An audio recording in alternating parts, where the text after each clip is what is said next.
നിങ്ങളുടെ വീടിന്റെ പ്രതിനിധി നിങ്ങളാണ്. Amen. ദൈവം കണ്ടെത്തിയ ദേശത്തിന്റെ പ്രതിനിധികൾ നിങ്ങളാണ്. Amen. പട്ടണത്തിന്റെ ദേശത്തിന്റെ കാവൽക്കാരാണ് നിങ്ങൾ. Amen.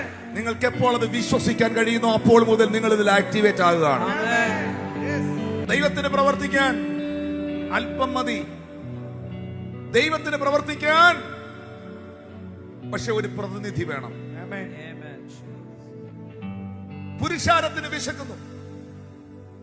3 ദിവസമായി ഈ ജനം കാട്ടിലാണ്. യേശുവിന്റെ വചനങ്ങളെ കേൾക്കുകയാണ്. യേശു കർത്താവ് ഫിലിപ്പോസിനോട് പറയുന്നു, ഫിലിപ്പോസേ, ഈ ജനം 3 നാളായി എന്റെ കൂടെ പാർക്കുന്നു. അവർക്ക് ഭക്ഷിപ്പാൻ ഒന്നുമില്ലായകയാൽ അവരെ കുറിച്ച് എനിക്ക് മനസ്സലിവ് തോന്നുന്നു. അവർക്ക് ഫുഡ് കൊടുക്കണം. ഫിലിപ്പോസ് ഓടി വന്നിട്ട് യേശുവിനോട് പറയുന്നു, ഇവിടെ ഒരു ബാലകനുണ്ട്. അവന്റെ കയ്യിൽ 5 യവത്തപ്പവും 2 മീനുമുണ്ട്. യോഹന്നാൻ 6-ലാണ് അത് എഴുതിയിരിക്കുന്നത്. അവന്റെ കയ്യിൽ 5 യവത്തപ്പവും 2 മീനുമുണ്ട്. കേൾക്കുന്നുണ്ടോ?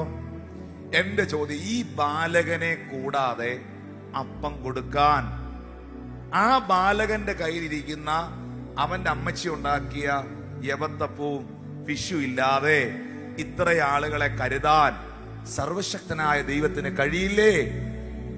പക്ഷേ ദൈവത്തിന് ചിലത് ചെയ്യാൻ ചിലരെ വേണം.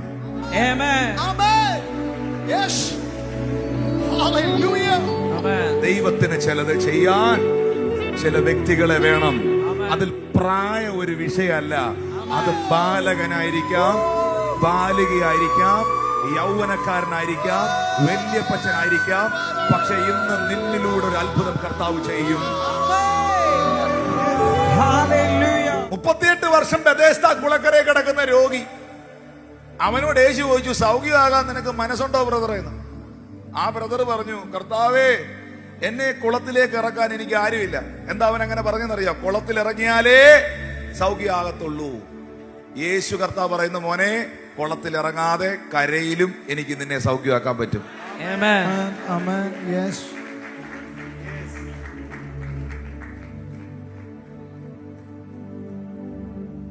കിണറ്റിൽ കിടന്ന പച്ചവെള്ളത്തെ വീഞ്ഞാക്കി മഹത്വത്തിന്റെ വാതിൽ ആ വീട്ടിൽ യേശു തുറന്നു.